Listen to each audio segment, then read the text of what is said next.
y abrir nuestro corazón, nuestra conciencia al llamado del Señor, a un cambio de nuestras vidas. Y digo esto, hermanos, porque escuchar la palabra de Dios sin tomar decisiones no tiene ningún sentido. Escuchar el mensaje sin que eso se traduzca en cambios decididos en la vida es lo más torpe y lo más grave que un ser humano puede hacer. Si nosotros hemos venido aquí cada vez, noche tras noche, especialmente los que han sido constantes, y este mensaje se ha ido abriendo cada vez más delante de sus ojos, Dios espera que nosotros tomemos decisiones en la dirección en que el Señor lo está mostrando. No solamente los amigos, pero también la iglesia. Cada vez que el Señor trae un mensaje para nosotros, debemos tomar decisiones. El Señor Jesús dijo al final de su discurso maestro que el que oye las palabras del Señor y las pone por obra es comparable a un hombre que edificó su casa sobre la roca. Vinieron vientos, vino el río, vino la tempestad, pero esa roca o esa casa se mantuvo firme porque estuvo fundada sobre la roca. ¿Cómo se funda la vida de un cristiano sobre la roca? Poniendo en práctica lo que escucha, obedeciendo. No es clamando, diciendo, Señor, Señor, sí, yo te amo, yo soy hijo tuyo, tú eres lo mejor que ha pasado en mi vida. No, es obedeciendo. De la misma manera, el que oye esta palabra, dice Jesús, y no la pone en práctica, le voy a comparar ¿con quién? Con alguien que edificó su casa sobre la arena. Naturalmente no tenía fundamento, vino la tempestad, vino el temporal y el agua se llevó lo que había. Así será aquel que no pone en práctica las palabras del Señor. Yo espero que nosotros los que estamos aquí seamos de los prudentes que edificamos sobre la roca, Cristo Jesús. Quisiera, hermanos queridos, mencionar algunos detalles que anoche no se pudieron mencionar. Quisiera que volviéramos una vez más nuestra mirada a ese tema tan importante que tiene que ver con el juicio, la purificación del santuario y del pueblo de Dios, tomando en cuenta que es un acontecimiento que ahora mismo está en curso. Deberíamos nosotros meditar más en esto, colocar más nuestra atención en estos temas tan importantes. Anoche comentaba con el hermano Zapata sobre la poca insistencia que ha habido más o menos desde el año 90 para acá en la Iglesia Adventista sobre los temas proféticos. Ha habido un énfasis sobre temas que apelan a las necesidades humanas, han sido predicaciones más humanistas. No es que esté mal eso, no está mal hablar de la soledad, de los problemas del hogar, de la familia, de la educación de los hijos. Eso no está mal, eso también está en la palabra de Dios, eso es también parte del Evangelio, eso es parte del mensaje de la palabra del Señor. Pero sucede que el mensaje profético constituye el corazón mismo de la misión de la iglesia para este tiempo final, en forma especial. Y naturalmente este tipo de mensaje requiere un poco más de esfuerzo intelectual de parte nuestra. Requiere un poquito más de trabajo del predicador. No es asunto de mirar dos textos y pararse aquí, no, hay que estudiar. Hay que esforzarse y el oyente también tiene que hacer un esfuerzo para relacionar las ideas, para seguir en el hilo del pensamiento, para tratar de comprender lo que Dios le está diciendo. Quizá por eso ha habido un cierto abandono de estos temas proféticos tan importantes, ¿no? Porque requieren esfuerzo y además porque el enemigo de las almas sabe que en la profecía está justamente la revelación del plan de Dios para este tiempo final. Así que el pueblo sin profecía será disipado, dice la palabra de Dios. Sin profecía será disipado. ¿Qué quiere decir? Que el pueblo de Dios que no estudia, que no lee, que no escudriña, ¿cómo podrá interpretar correctamente los acontecimientos finales? ¿Cómo podrá en consecuencia prepararse para enfrentar ese tiempo final? ¿Cómo podrá descubrir los errores que al final del tiempo se presentarán? Por eso yo alabo a Dios porque colocó en nosotros esta iniciativa de estas 2 semanas, dedicar un tiempo a estudiar profecías. Naturalmente ustedes están viendo, estamos dando rasgos muy generales, hay muchos detalles que están quedando pendientes porque el marco del tiempo no da para tanto, pero yo espero que entre otras cosas haya estimulado a varios de ustedes a estudiar más estos libros de las profecías. Anoche estábamos entonces dando algunos detalles acerca del juicio investigador y para efectos didácticos vamos a hacer un repaso de qué fue lo que dijimos anoche y antes de anoche. Estamos en un periodo importante, trascendental y solemne de la historia de la tierra y especialmente del pueblo de Dios, que lo llamamos el juicio. Ese juicio que aparece en Daniel capítulo 7, que habíamos visto ya en sus principios básicos en Daniel capítulo 5 con el juicio a Belsasar. Luego aparece en Daniel capítulo 7 en la figura de un juez que se sienta para justamente poco después de aquellos 3 tiempos y medio o de aquellos 1260 años de hegemonía del cuerno pequeño. El juez se sienta y se abren los libros, lo cual claramente es una escena de juicio. En Daniel capítulo 8 le da otro nombre, lo coloca con otras características y le llama la purificación del santuario. Ambos eventos son la misma cosa y cuando nosotros anoche hicimos aquí el cuadro y miramos la cronología, la secuencia de los eventos, de los imperios, del juicio, del reino, el establecimiento del reino, llegamos a la conclusión de que se trata del mismo evento. La purificación del santuario y el juicio son eventos que ocurren después de los 1260 años de dominio papal y antes de la venida de Cristo. ¿Estamos de acuerdo hasta ahí? Eso es elemental, básico, ¿verdad? Y es más o menos para tener el cuadro general de las cosas. Pero Daniel 9, 25 al 27 nos describe más detalles acerca de la primera parte de esos 2300 días que se conocen como las 70 semanas. Y vimos cómo se cumple al pie de la letra cada palabra del Señor y cada evento encaja justamente en forma matemática con lo que el ángel había anunciado en esa visión tan tremenda que Daniel no pudo entender en Daniel capítulo 8, pero que el ángel se apresura a explicársela en Daniel el capítulo 9. Y de esa manera encontramos que el año 1844, el fin de los 2300 días, coincide con el comienzo entonces del juicio, que ya Daniel había visto en el capítulo 7 y en el capítulo 8.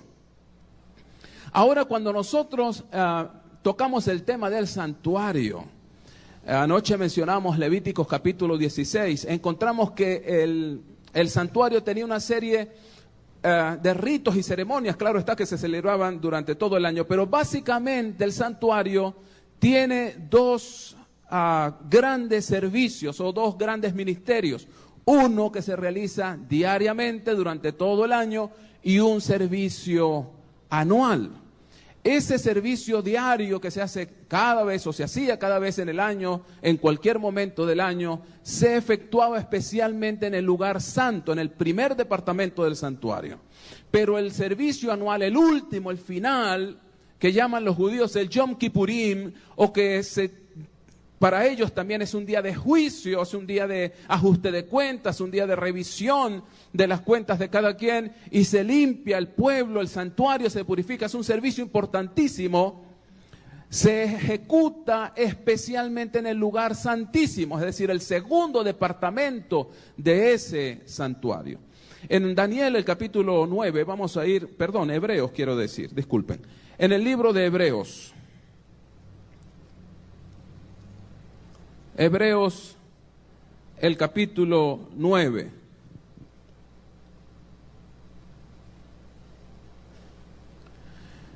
Dice la palabra del Señor, Hebreos capítulo 9, versículo 1 en adelante. Ahora bien, aún el primer pacto tenía ordenanzas de culto y un santuario terrenal, porque el tabernáculo estaba dispuesto así. Verso 2. En la primera parte, llamada el lugar santo, estaban el candelabro, la mesa, los panes de la proposición.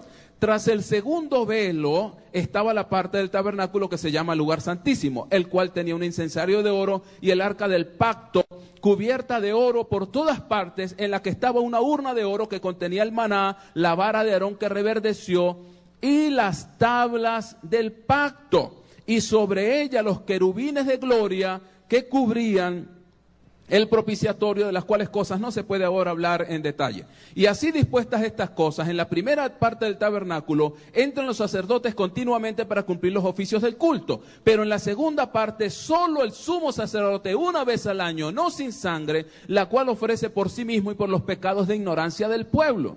Entonces, el apóstol está hablando, aquí el escritor, de dos departamentos del santuario con dos servicios, uno que era diario, el continuo, y un servicio anual final que se llama el día de expiación o el día de juicio. De acuerdo a lo que Daniel nos muestra en Daniel capítulo 8 y nos habla de una purificación del santuario, y nosotros entendemos que en 1844, cuando se cumple la profecía, no hay santuario terrenal posible, es necesario apuntar al santuario ¿cuál? El celestial, es obvio. Entonces, si el santuario terrenal, que es un tipo, una figura, un símbolo del santuario verdadero, que es el que está en el cielo, quiere decir entonces que la purificación del santuario terrenal nos muestra lo que sería la purificación del santuario, ¿qué? Celestial. Quiere decir entonces que la purificación del santuario en 1844, el comienzo del juicio, ¿en qué parte del santuario celestial debería efectuarse ese ministerio de Jesús, ese ministerio final de Cristo? ¿Dónde? En el lugar santísimo. Ahora, vean ustedes un detalle interesante. Vamos a ir al libro de Apocalipsis, el capítulo 10. Apocalipsis, por favor.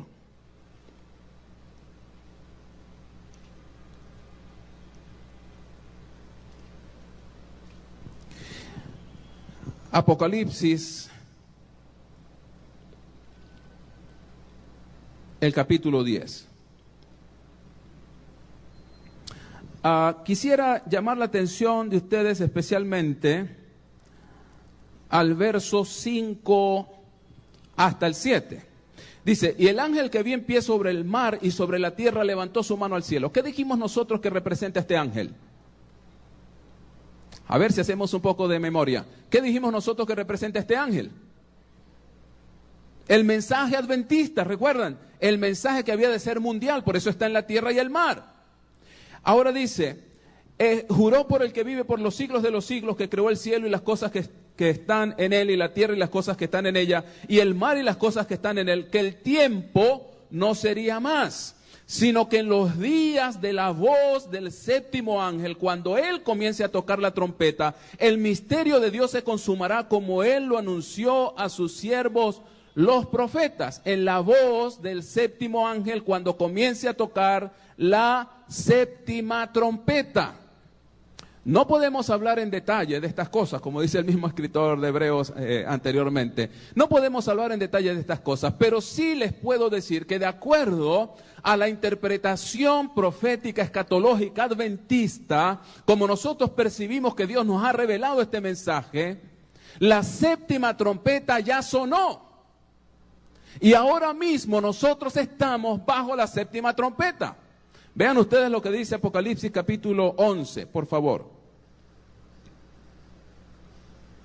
El séptimo ángel tocó la trompeta, verso 15, Apocalipsis capítulo 11, verso 15. El séptimo ángel tocó la trompeta y hubo grandes voces en el cielo que decían, los reinos del mundo han venido a ser de nuestro Señor y de su Cristo, y Él reinará por los siglos de los siglos. Pregunto yo, cuando vimos nosotros el Hijo del Hombre que viene al anciano de días en Daniel 7, 13 y 14, para comenzar el juicio, además de comenzar el juicio, ¿qué estaba haciendo el Hijo del Hombre? ¿Para qué vino delante del anciano de días?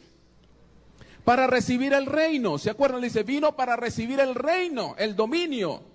Ahora está diciendo aquí en la séptima trompeta, los reinos del mundo han venido a ser de nuestro Cristo, y Él reinará. Y los 24 ancianos que estaban sentados delante de Dios en sus tronos se postraron sobre sus rostros y adoraron a Dios, diciendo, te damos gracias, Señor Dios Todopoderoso, que eres, que eras y que has de venir, porque has tomado tu gran poder y has reinado. Y se airaron las naciones y tu ira ha venido, y el tiempo de juzgar a los muertos y de dar el galardón a tus siervos los profetas, a los santos, a los que temen tu nombre, a los pequeños y a los grandes, y de destruir a los que destruyen la tierra. Vean ustedes, ¿qué dice el versículo 18? En el momento en que se abre la séptima trompeta, Llegó el momento de juzgar a los muertos, dice el verso 18. Lo que quiere decir que la apertura de la séptima trompeta coincide con el comienzo del juicio y la purificación del santuario. Porque dice, llegó el tiempo de juzgar a los muertos y de dar el galardón a tus siervos los profetas, a los santos y a los que temen tu nombre. ¿Cuándo se dará ese galardón? Pregunto yo. ¿Antes, durante o después del juicio? Es obvio que después del juicio. Porque solo después del juicio es cuando se va a conocer el resultado final del examen investigador de cada persona que confesó ser siervo de Dios en algún momento de su vida. Pero el juicio es el que va a determinar si yo soy salvo o no. Porque Hebreos 9:27, ¿qué es lo que me dice? Está descrito para los hombres que mueran una vez y después de la muerte que viene el juicio, y después de la muerte el juicio. Cada persona que está sobre esta tierra será juzgada posterior a su muerte. Es obvio que cuando ya Cristo esté por abandonar el lugar santísimo del santuario celestial, los últimos que queden serán juzgados en vida.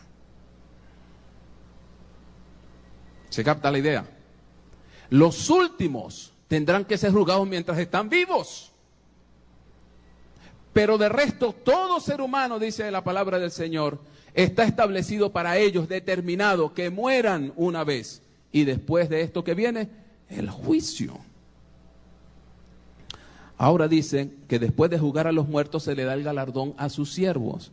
Esto es otra manera de decir que quienes son juzgados en este juicio de 1844 hasta la venida de Jesús, o poco antes de la venida de Jesús, son el pueblo de Dios.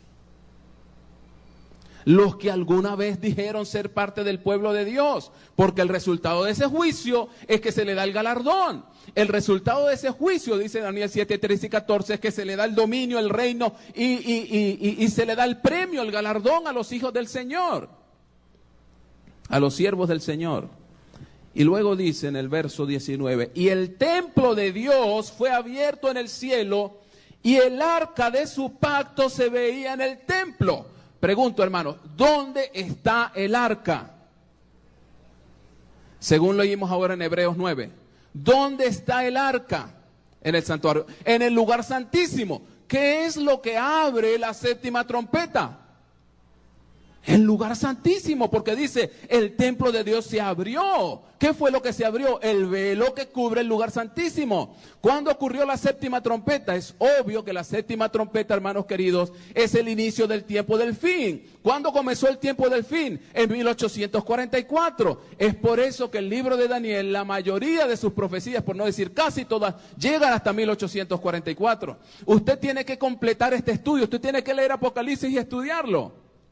Porque Apocalipsis tiene una cantidad de información que Daniel no se le dio, porque la información que recibió Juan en Patmos es para el tiempo del fin. El papel de los Estados Unidos, el cumplimiento de la globalización que intentó Nabucodonosor en Daniel 3, todo eso se explica en el libro de Apocalipsis. Pero nosotros terminamos hasta el sábado en Daniel 12. Pero en algún momento el Señor nos dará la oportunidad de seguir con el Apocalipsis. Pero hasta aquí quiero saber si estoy siendo explícito, estoy siendo claro en la secuencia de las ideas. Porque a veces uno tiene tantas cosas que hace el esfuerzo por organizarlas.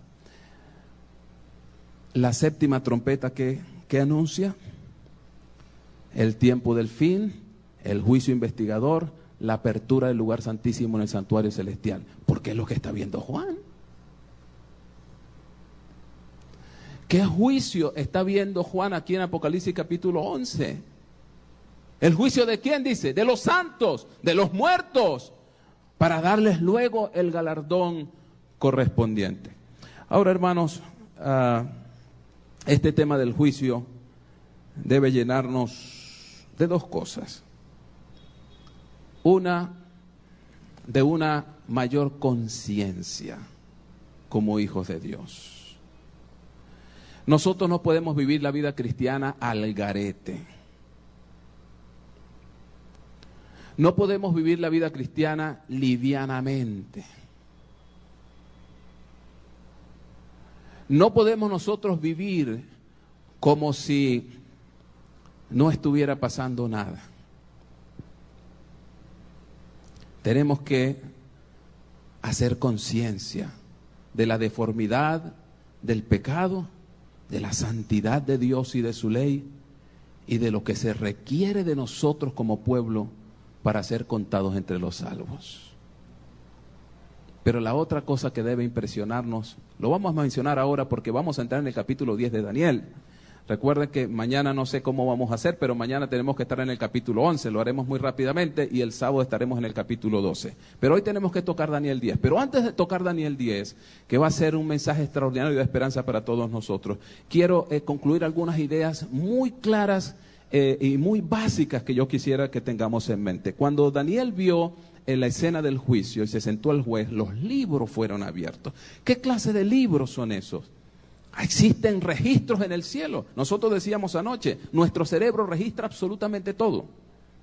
Todo está registrado en nuestro cerebro. Lo único es que nosotros hemos perdido la capacidad, por el deterioro del pecado de tantos siglos, hemos perdido la capacidad para recuperar esa información. Algunas personas privilegiadas tienen una capacidad muy buena para recuperar información. Son ellos los que leen y pueden recordar a la semana, a las 2 semanas, recuerdan mucho de lo que han leído. Otros dicen, pastor, yo leo y no me queda nada. No, sí le queda, lo que pasa es que usted no puede recuperarlo. Pero está ahí en su cerebro. Si la ciencia lograra descubrir la forma de cómo recuperar esa información, bueno, todos seríamos genios y pasaríamos todos los exámenes con la máxima nota, porque podríamos recuperar electrónicamente, vamos a buscar el archivo aquí donde es que está, y recuperaríamos la información. Ya les mencioné a ustedes el experimento que se hizo alguna vez con un cerebro de una persona que estaba conscientemente, se hacía el experimento y se logró recuperar información que tenía muchos años allí. Pero Dios tiene un registro aún más abarcante, más completo que el que nuestro propio cerebro pueda tener. Si alguna cosa nuestro cerebro no pudo registrar, Dios lo tiene registrado absolutamente todo. Hay un libro especialmente que se menciona varias veces en la Biblia, el libro de la vida. Vean ustedes Lucas capítulo 10, versículo 20, por ejemplo. Lucas capítulo 10, versículo 20. Después de una misión, que se llama la misión de los 70, vinieron aquellos misioneros emocionados contando las experiencias vividas. Y Jesús les dice en el verso 20 de Lucas 10, pero no os regocijéis de que los espíritus se os sujeten, refiriéndose a los demonios que estaban expulsando, sino regocijaos de que vuestros nombres están escritos en los cielos. Que vuestros nombres están escritos en los cielos. Eso es lo que ustedes deben estar pendientes. No tanto de otras cosas, pero que sus nombres estén escritos en los cielos. Pero el libro de Filipenses, vamos a ir por favor un momentito a Filipenses.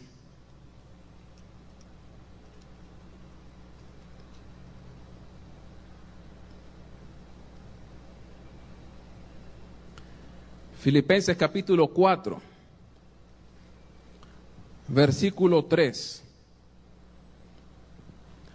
Filipenses capítulo 4, versículo 3. Asimismo te ruego también a ti, compañero fiel, que ayudes a estas que combatieron juntamente conmigo en el Evangelio, con Clemente también y los demás colaboradores míos, cuyos nombres están, ¿dónde dice Pablo? En el libro de la vida. Es decir, que todo aquel que es siervo del Señor, todo aquel que se ha bautizado, todo aquel que ha llegado a formar parte de la iglesia del Señor, sus nombres son registrados en el libro de la vida. Gloria al Señor por eso. Hay un registro, por favor, no vamos a pensar que es un libro de los que usamos nosotros, ¿verdad? Imagínense qué tamaño tendría que ser ese libro, ¿no? 3, 4 ángeles pasando cada página para escribir allí. Son figuras el Señor nos habla en términos que nosotros podemos entender. Pero si hoy ya nosotros hemos superado los libros encuadernados y tenemos chips y tenemos computadoras, no podemos pensar que el cielo se quedó atrás y todavía tiene libros manuales, ¿verdad? Pero eran los términos en los que la gente de aquel tiempo podía entender. Lo que Dios nos quiere decir es que existe un registro. ¿De qué naturaleza? ¿Cómo es? Dios lo sabe. Las cosas celestiales son superiores a las nuestras, pero Dios tiene registros. Eso es lo importante que nosotros debemos recordar. El mismo libro de Daniel, vamos a ir al libro de Daniel, por favor, en el capítulo 12.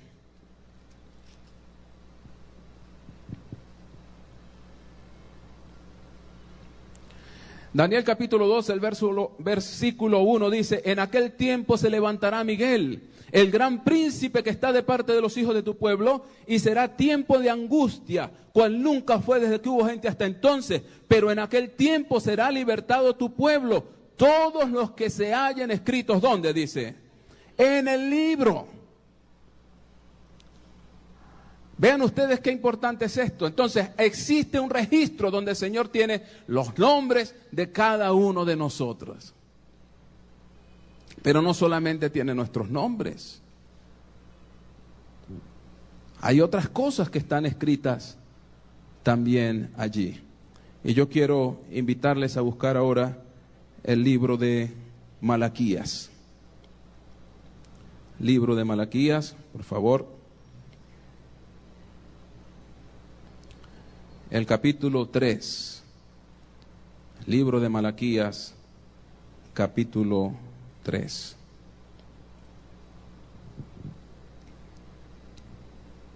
Entonces, versículo 16, perdón, Malaquías capítulo 3, versículo 16. Entonces los que temían a Jehová hablaron cada uno a su compañero, y Jehová escuchó y oyó. Y fue escrito libro de memoria delante de él para los que temen a Jehová y para los que piensan en su nombre. Libro de memorias, es decir, para todo lo que nosotros hacemos, decimos y pensamos, hay un registro que está allí. Que en el momento de nuestro juicio puede vindicarnos o puede condenarnos. En un momento Jesús dijo: tengan cuidado con lo que hablan, porque por tus palabras serás condenado o por tus palabras serás justificado. Es una expresión que usamos también en los juicios mundanos, ¿verdad? Dice: todo lo que diga usted puede ser usado en su contra. ¿Han escuchado eso, verdad? Cualquier cosa que usted diga puede ser usado en su contra. Así que usted prefiere callarse hasta que no esté su abogado presente para que le diga qué puede decir y qué no. Pero delante del Señor, como dice el salmista 139, antes de que esté la palabra en mi boca, ya tú la conoces toda, Señor. Así que usted ni siquiera tiene que hablar. Dios está mirando sus pensamientos y están siendo registrados también delante del Señor. Nada de lo que nosotros pensamos o decimos se pierde. Dios lo registra y está allí en tu registro personal, en tu expediente personal.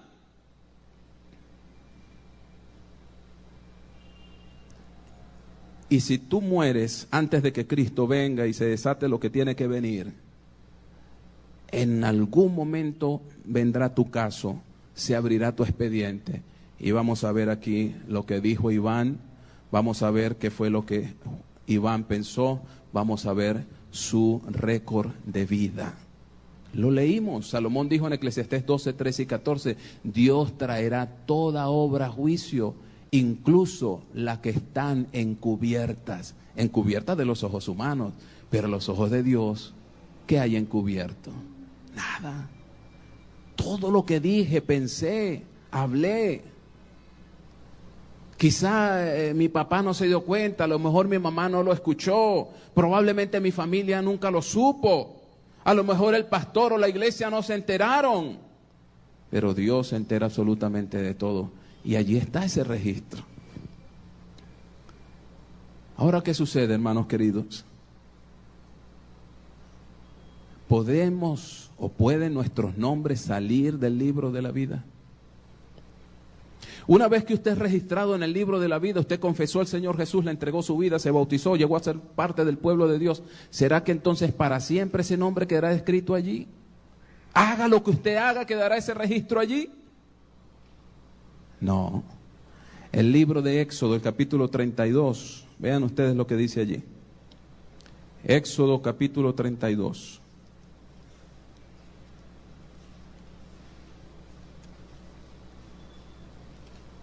Y el versículo 33. Me gustaría ver el verso anterior, el 31, porque es muy lindo esta expresión de Moisés, ¿no? Dice Éxodo 32, versículo 31. Entonces volvió Moisés a Jehová y dijo: te ruego, pues este pueblo ha cometido un gran pecado porque se hicieron dioses de oro, que perdones ahora su pecado, y si no, ráeme o bórrame ahora de tu libro que has escrito. Y Jehová respondió a Moisés: al que pecare contra mí, a ese voy a borrar yo de mi libro.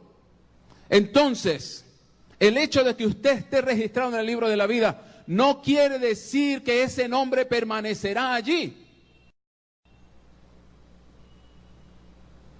Depende de cuáles sean las decisiones que usted tome después de haber decidido por Jesús. La doctrina demoníaca, satánica, de una vez salvo, siempre salvo, no es más que eso, una doctrina del demonio para que el cristiano descuidado, desprevenido, llegue a confiarse en eso, de esa gracia barata. No, yo ya le entregué mi vida al Señor, así que qué importa que yo haga cualquier cosa.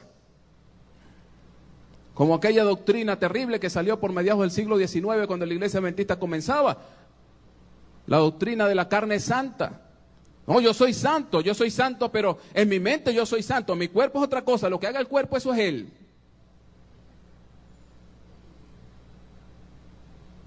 Pero Dios me salva en mi mente, en mi corazón. Ahora el cuerpo, bueno, el cuerpo se echó unos palos, pues ese fue el cuerpo mío.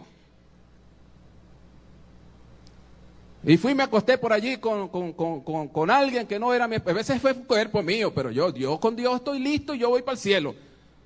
No, esa doctrina fundada también en el dualismo griego es una doctrina del demonio. Nosotros somos seres íntegros y todo lo que hacemos, pensemos y hagamos tiene repercusiones en nuestro caso personal. Quiero mostrarles un texto más.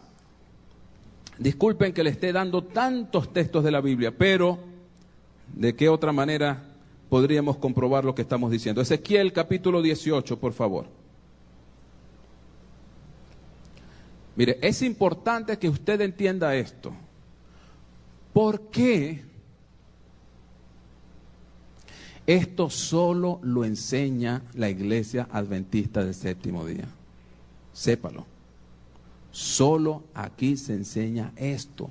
Y somos atacados, hermano Héctor, somos atacados por otras denominaciones cristianas. Porque ellos dicen que esta enseñanza de un juicio investigador, de un caso que se revisa, de unos libros guardando pecados, eso es el diablo, eso no puede ser. Jesús dice que una vez que yo le confieso mi pecado, lo echa al fondo y se acabó. Así que para ellos nosotros los adventistas ni siquiera somos cristianos. Esto es fundamental que lo entendamos. Ezequiel capítulo 18. Versículo 21. Mas el impío, si se apartare de todos sus pecados que hizo, y guardare todos mis estatutos, e hiciere según el derecho y la justicia, de cierto vivirá, no morirá.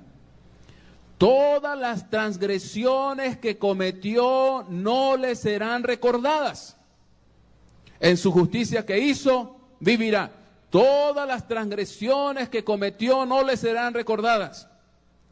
Mas si el justo, verso 24, se apartare de su justicia y cometiere maldad, e hiciere conforme a todas las abominaciones que el impío hizo, vivirá él. Ninguna de las justicias que hizo le serán tenidas en cuenta, con que prevaricó y por el pecado que cometió, por ello morirá. ¿Qué es lo que está diciendo aquí el escritor de Ezequiel? Que usted acumula un expediente positivo y uno negativo. Usted acumula un expediente de justicias y de pecados. Y cuando su caso es pasado por el tribunal de Cristo, se va a decidir si aquellas cosas buenas o justicias le podrán ayudar o si aquellos pecados que están registrados le van a hundir. Eso va a depender ¿de qué? Del curso de su vida, de las decisiones que usted tomó a lo largo de su vida cristiana. El hecho de que usted ayer fue un cristiano fiel no quiere decir que mañana y pasado lo será. El hecho de que usted y yo hoy estemos militando en el pueblo de Dios, que usted y yo hoy estemos leyendo la Biblia, estamos aquí en la iglesia santificándonos, eso no quiere decir que mañana no tropezaré, que mañana no puedo tropezar y caer. Quiere decir entonces, hermanos, que nosotros debemos vigilar nuestra vida cristiana cada día, cada hora. Jesús lo dijo, velad y orad para que no entréis en tentación. ¿Qué significa la expresión velar? Velar es estar en vela, despierto, en vigilia, atento, atento. No podemos descuidarnos. No podemos descuidarnos. Pero algunos, engañados por el demonio, piensan que con venir aquí a la iglesia y escuchar e irse para su casa a sumergirse en el televisor o en las cosas diarias de su vida, ya con eso cumplió. De alguna manera el Señor se las va a arreglar para meterme ahí aunque sea en el último huequito. No importa cómo yo viva. No, no puede ser, hermanos. Tenemos que saber que estamos acumulando un expediente.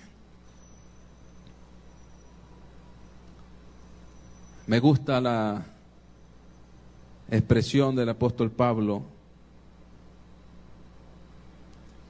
y lo vamos a ver un poquito al final.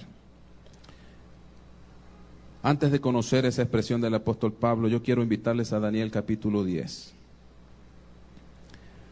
Vamos a conocer un amigo. Vamos a ver quién es ese amigo y qué tiene que ver ese amigo con el juicio. Daniel capítulo 10 realmente es una introducción de una visión que ocupan los capítulos 11 y 12. O mejor, capítulos 10, 11 y 12 es una unidad. Es una unidad. Que la vamos a comenzar hoy en el capítulo 10, mañana estaremos en el 11 y el sábado estaremos en el 12. Pero es un solo bloque. Pero la visión que comienza en el capítulo 10 tiene unas noticias extraordinarias para usted y para mí hoy. En Daniel el capítulo 10 tuvo este hombre de Dios una visión. Dice hay unos detalles allí que no son tan relevantes, pero dice en el verso 5, alcé mis ojos y miré, y he aquí un varón vestido de lino, ceñido sus lomos de oro de Ufaz, su cuerpo era como de berilo y su rostro parecía un relámpago. Sus ojos eran como antorchas de fuego y sus brazos y sus pies como color de bronce bruñido y el sonido de sus palabras como el estruendo de una multitud. Y solo yo, Daniel, vi aquella visión y no la vieron los hombres que estaban conmigo, sino que se apoderó de ellos un gran temor y huyeron y se escondieron. Quedé pues yo solo y vi esta gran visión y no quedó fuerza en mí, antes mi fuerza se cambió en desfallecimiento y no tuve vigor alguno. Es casi una copia al carbón de otro lugar de la Escritura que vamos a ver enseguida. Pero oí el sonido de sus palabras y al oír el sonido de sus palabras caí sobre mi rostro en un profundo sueño con mi rostro en tierra. En otras palabras, se desmayó. La visión fue tan impresionante que Daniel se desmayó. Y he aquí una mano me tocó e hizo que me pusiese sobre mis rodillas y sobre las palmas de mis manos y me dijo, Daniel, varón muy amado, está atento a las palabras que te hablaré y ponte en pie, porque a ti he sido enviado ahora. el que está hablando, ojo, el que está hablando ahora con Daniel no es el varón espectacular que vio en los versículos anteriores. No es el mismo. Cuidado, para que no nos confundamos. Levántate porque he sido enviado a ti ahora. Mientras hablaba esto conmigo me puse en pie temblando. Y entonces él me dijo, Daniel, no temas, porque desde el primer día que dispusiste tu corazón a entender y a humillarte en la presencia de tu Dios, fueron oídas tus palabras, y a causa de tus palabras yo he venido. ¿De quién? ¿O quién será el que está hablando aquí con Daniel? Son casi las mismas palabras que leímos en Daniel capítulo 9. Es obvio que se trata de Gabriel. El ángel Gabriel está hablando con Daniel en este momento y por eso le dice, he sido enviado a ti para confortarte, para ayudarte. Daniel, tú eres muy amado, tú eres un hombre apreciado por el cielo, porque tú eres un hombre que estás buscando justicia, tú eres un hombre que quieres entender y humillarte en la presencia de tu Dios. Pero el príncipe del reino de Persia se me opuso durante 21 días. Pero he aquí Miguel, uno de los principales príncipes, vino para ayudarme y quedé allí con los reyes de Persia. He venido para hacerte saber lo que ha de venir a tu pueblo en los postreros días, porque la visión es para esos días. El príncipe del reino de Persia se me opuso, pero mira, la expresión he aquí es una interjección en hebreo que es un poquito complicado para traducir, pero es una interjección que expresa admiración. Oye, pero mira, aquí está Miguel. ¿Quién es Miguel? Fíjense ustedes, Daniel vio una visión extraordinaria de un varón vestido de lino, con el rostro, con sus ojos como de fuego. Es una visión extraordinaria. Pero ese ser no habla con Daniel. Daniel oye sus palabras, pero no las entiende, porque sus palabras, dice él, era como un ruido de muchas aguas. Yo no entendía lo que decía, pero yo temblé de espanto cuando vi esa visión y me desmayé. Cuando Daniel se desmayó, sintió que alguien lo despierta. Epa, levántate, párate, Daniel. Vengo a explicarte algo. Vengo a estar contigo y apoyarte. Me enviaron para eso. Estoy luchando allí con los reyes de Persia. Dice el ángel Gabriel, pero mira, aquí está Miguel. Estoy casi seguro que cuando el ángel le hizo eso a Daniel, le dijo eso, le estaba señalando al varón extraordinario que vio Daniel al principio de la visión. Pero mira, aquí está Miguel. Pero aún no sabemos quién es Miguel. Pero bueno, dice, Miguel vino y ayudó para luchar contra los reyes de Persia, etcétera, etcétera. Pero en el versículo 16 dice, pero aquí uno con semejanza de hijo de hombre tocó mis labios. Entonces abrí mi boca y hablé y dije al que estaba delante de mí, Señor mío, con la visión me han sobrevenido dolores y no me queda fuerza. ¿Cómo pues podrá el siervo de mi Señor hablar con mi Señor? Porque al instante me faltó la fuerza y no me quedó aliento, estoy desmayado. Y aquel que tenía semejanza de hombre me tocó otra vez y me fortaleció. Y me dijo, muy amado, no temas, la paz sea contigo, esfuérzate, aliéntate. Y mientras él me hablaba, recobré las fuerzas y dije, hable mi Señor, porque me ha fortalecido. Él me dijo, ¿sabes por qué he venido a ti? Pues ahora tengo que volver para pelear contra el príncipe de Persia. Y al terminar con él, el príncipe de Grecia vendrá. Vean qué interesante esta visión. Daniel le está siendo mostrado lo mismo que se le mostró en el capítulo 8, bajo la figura de un carnero y un macho cabrío. Se le está mostrando ahora bajo la figura de dos príncipes que pelean entre ellos. Pero el principio es el mismo. Es decir, Persia está pasando su tiempo para dar lugar a Grecia. Está cambiando de turno. Y por eso el ángel dice, los reyes de Persia y de Grecia están peleando. Pero yo te declararé lo que está escrito en el libro de la verdad, y ninguno me ayuda contra ellos, sino Miguel, vuestro príncipe. Miguel, vuestro príncipe. Dos cosas importantes aquí. La primera, Dios puede intervenir en los conflictos humanos cuando Él lo desee para cumplir sus propósitos. ¿Está claro eso en Daniel 10 o no? El ángel se mete en la pelea entre Persia y Grecia. El tiempo no nos alcanza para hablar del ministerio de los ángeles. Pero ángeles bajo forma humana han visitado hogares de hijos de Dios. Ángeles en forma humana han hablado en asambleas de gobierno en los países de este planeta Tierra. Han hecho intervenciones que nadie las hubiese imaginado. Seres que nadie supo cuándo, ni cómo, ni de dónde salieron, pero estuvieron allí presentes. Dios frustra las maquinaciones de los pueblos y Dios va a intervenir, como lo ha hecho antes, en decisiones de asambleas legislativas en distintos países del mundo para extender la gracia para el pueblo de Dios. Es más, si ahora mismo no se ha desatado la persecución, es porque los ángeles, dice el Apocalipsis, detienen los vientos. ¿Y qué significa detener los vientos? ¿Qué son los vientos en profecía bíblica? Conflictos, luchas políticas, militares. Pero los ángeles detienen los vientos. ¿Qué es lo que quiere decir eso? Que los ángeles intervienen en las decisiones del gobierno, que los ángeles intervienen en las asambleas internacionales, que los ángeles intervienen en los congresos internacionales, deteniendo los eventos hasta que este pueblo de Dios se despierte, aproveche el tiempo de gracia que se le esté dando y haga el trabajo que tiene que hacer. Por esa razón, la gracia se ha extendido. Pero los ángeles intervienen. Segundo, aparece un personaje aquí llamado Miguel. ¿Quién es Miguel? Miguel solamente aparece en 3 libros de la Biblia, en Daniel y Apocalipsis y en Judas. Si hacemos un rastreo de estas apariciones de Miguel, podremos deducir de quién se trata, para no decirlo así simplemente porque lo escuché en algún lado. Vean ustedes la aparición en Daniel capítulo 10. Miguel, uno de los principales príncipes. Primera aparición, Daniel 10:13, vino para ayudarme, etc. Daniel 10:21, Miguel, vuestro príncipe. La otra aparición de Miguel está en el capítulo 12 de Daniel.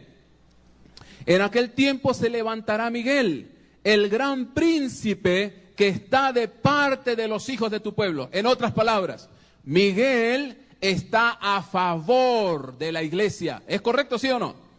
Miguel está a favor del pueblo de Dios. Miguel es el amigo del pueblo de Dios. La otra aparición está en Judas, el verso 9. Vamos a ver qué nos dice Judas, el verso 9.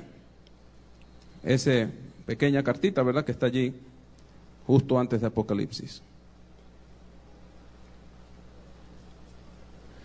Pero, Judas 9, pero cuando el arcángel Miguel contendía con el diablo, disputando con él por el cuerpo de Moisés, no se atrevió a proferir juicio de maldición contra él, sino que dijo: el Señor te reprenda. Aquí aparece Miguel, pero aparece con un adjetivo calificativo interesante. ¿Cómo se le llama a Miguel aquí?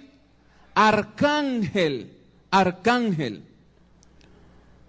La otra aparición de Miguel está en Apocalipsis, capítulo 12.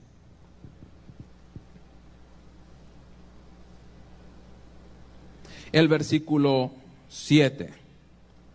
Apocalipsis 12:7 dice: después hubo una gran batalla en el cielo. Miguel y sus ángeles luchaban contra el dragón, y luchaban el dragón y sus ángeles, pero no prevalecieron, ni se halló ya lugar para ellos en el cielo, y fue lanzado fuera el gran dragón, la serpiente antigua, que es diablo y Satanás, etc.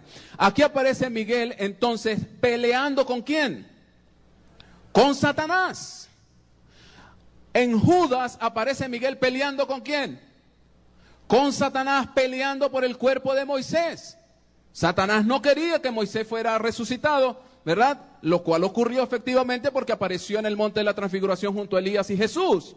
Pero Satanás impedía la resurrección de Moisés y Miguel apareció para luchar por Moisés. En Daniel capítulo 10, Miguel también en un contexto de lucha, de batalla. Pero siempre Miguel es el campeón, el paladín de los ejércitos de Dios. Y no ha perdido una sola pelea. Pero lo más interesante, ese Miguel está peleando las batallas nuestras, porque es un campeón que nunca ha perdido una pelea y está peleando por nosotros. Porque dice el texto, el príncipe que está de parte de los hijos de tu pueblo, está por su iglesia. Veamos unos detalles más que nos aporta el Nuevo Testamento para identificar definitivamente a Miguel. Nos dice el Apocalipsis 12:7 que Miguel tiene ángeles. ¿Dice o no dice?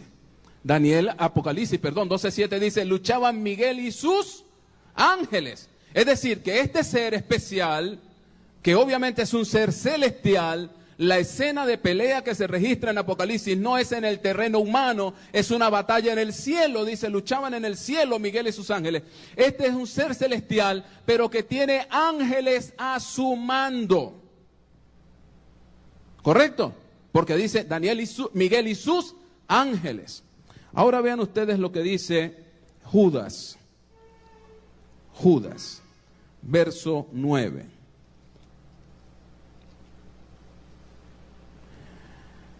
Lo llama arcángel. ¿Cuántas veces aparece la expresión arcángel en la Biblia? Solo 2 veces. Solo 2 veces. El arcángel Rafael, el arcángel no sé cuántos son inventos católicos, pero eso no está en la Biblia. Solo 2 veces aparece la palabra arcángel en la Biblia, en Apocalipsis y en Judas. En Judas y en otro lugar que ya lo vamos a ver, pero cuando el arcángel contendía con el diablo, etcétera. El otro lugar donde aparece la palabra arcángel es Primera de Tesalonicenses 4:16. Vamos a ir a ese lugar un momento, por favor. Primera de Tesalonicenses capítulo 4, versículo 16. Porque el Señor mismo, con voz de mando, ¿con voz de qué dice? Con voz de arcángel y con trompeta de Dios, descenderá del cielo y los muertos en Cristo resucitarán primero. ¿Quién es el arcángel entonces? Si Cristo es el que tiene voz de arcángel, si Miguel aparece como el arcángel, entonces Cristo es el único a quien se le atribuye cualidades de arcángel. Pero un poco más, vamos a la palabra, a la etimología de la palabra. Arcángel es una palabra obviamente griega, que viene de arge y ágelos. Arge es principal, primero. De modo que arcángel bien puede significar el que está por encima de los ángeles. Por esa razón, dice Daniel 10, el principal de los príncipes, porque él está sobre los ángeles, él comanda a los ángeles, Miguel, pero no es un ángel, ¿ok? No es un ángel, pero comanda a los ángeles, por eso se llama arcángel, el que está sobre los ángeles. Ahora, ¿tiene Jesús sus ángeles? Claro, vamos a ir a Mateo 24 y lo comprobamos rápidamente. Mateo capítulo 24.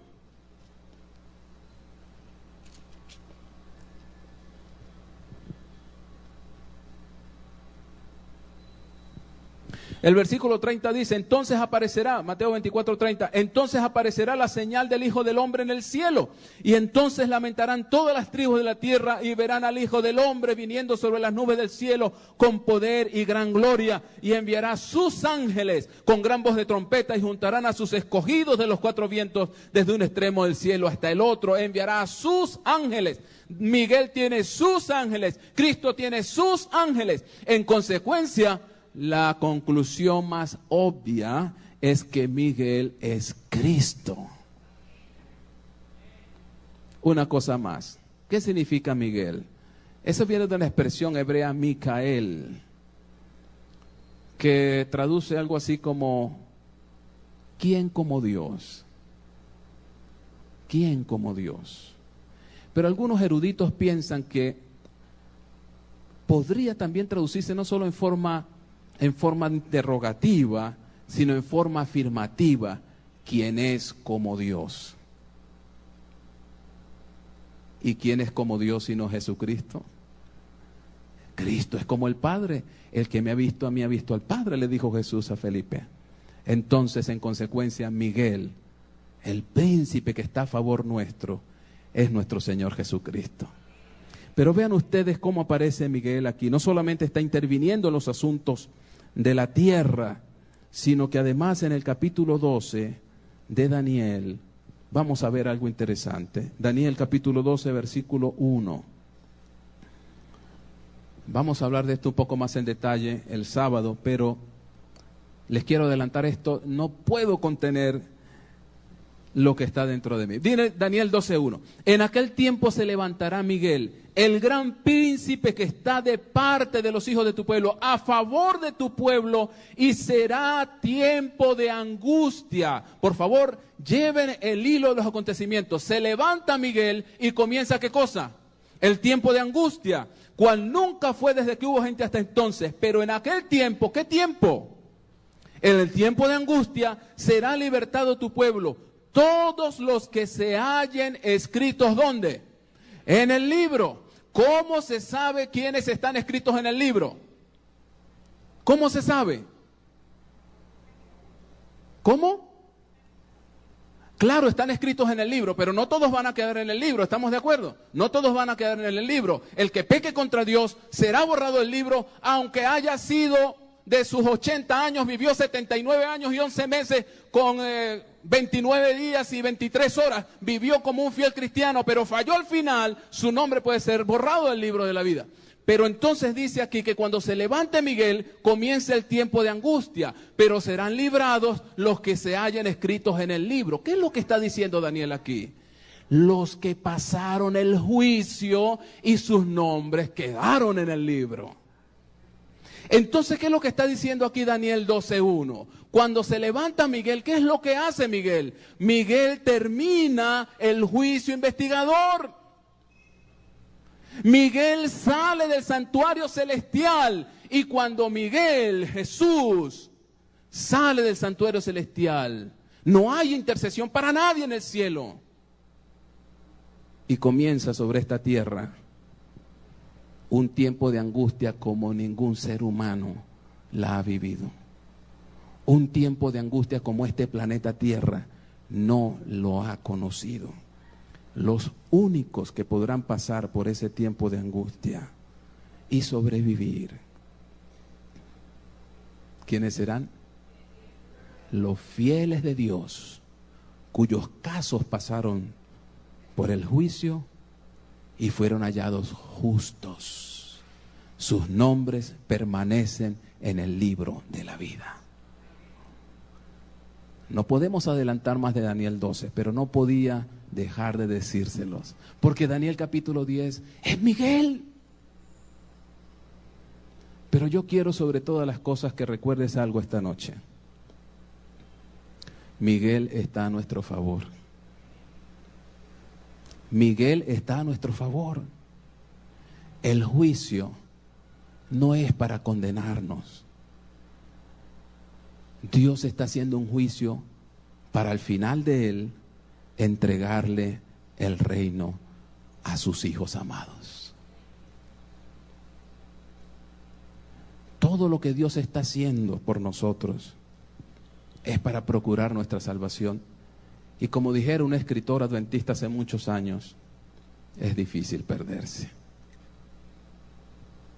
Todo lo que Dios está haciendo, el trabajo que Jesús está haciendo en el santuario celestial, es para darte perdón y justificación.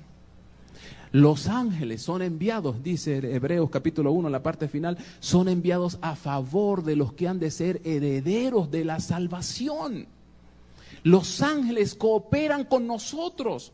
Los ángeles hacen esfuerzo cuando ese joven o señorita cristiano está tratando de entrar al cine, o cuando está tratando de entrar a una discoteca, o cuando está tratando de ir a un lugar peligroso donde su alma, su salvación eterna está en juego. Hay ángeles que tratan de estorbarlo.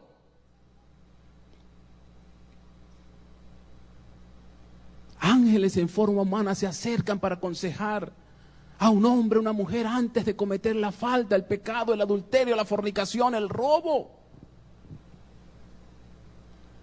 Los ángeles son enviados a favor de los que han de ser herederos de la salvación. Pero los ángeles no cuidan borrachos. Ese dicho que dice por ahí que Dios cuida a sus borrachitos, es una blasfemia. Eso que aparece por ahí en las camioneticas de transporte. Es una forma de ellos decir, ¿qué nos importa la religión? Es una forma de burlarse de Dios. Pero hay gente en la iglesia que piensa que Dios cuida a sus borrachitos. Los ángeles son enviados a favor de ¿quiénes? De los que confiesan a Jesús, de los que alguna vez dijeron, sí Señor, quiero ser tuyo, tuya, me bauticé, me entregué al Señor, se me da una cuadrilla de ángeles, no un ángel guardián. Algunos piensan, mi ángel guardián, ¿dónde estará mi ángel guardián? ¿Para dónde será mi ángel guardián cuando yo me muera? ¿Se quedará cuidando la tumba? ¿Se irá para otro? Deje de estar pensando en ángeles guardianes, son ángeles. Ángeles en plural son enviados a favor de usted y de mí. Jesucristo en el santuario celestial, los ángeles por allí en todas partes tratando de que usted no cometa un error. El Espíritu Santo trabajando en la conciencia, hablándote palabras, tratando de impresionarte, convenciéndote de pecado. El Espíritu Santo, ¿usted sabe lo que es eso? La tercera persona de la deidad, obrando para que tú, por favor, dejes esa vida inútil de pecado y pongas tu conciencia y tu mente en lo que debe ser.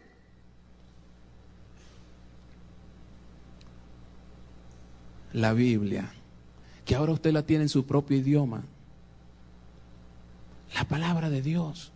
Mire, hay gente, yo conozco un amigo que fue convertido por un solo versículo, y usted ha escuchado aquí más de 200, pero hubo uno que con uno solo se convirtió. Hay unos que han escuchado toda la Biblia, han hecho todos los cursos, han hecho teología, doctorados, posgrado, PhD y todavía no se entregan al Señor. Están descubriendo, tratando de descubrir no sé qué cosa.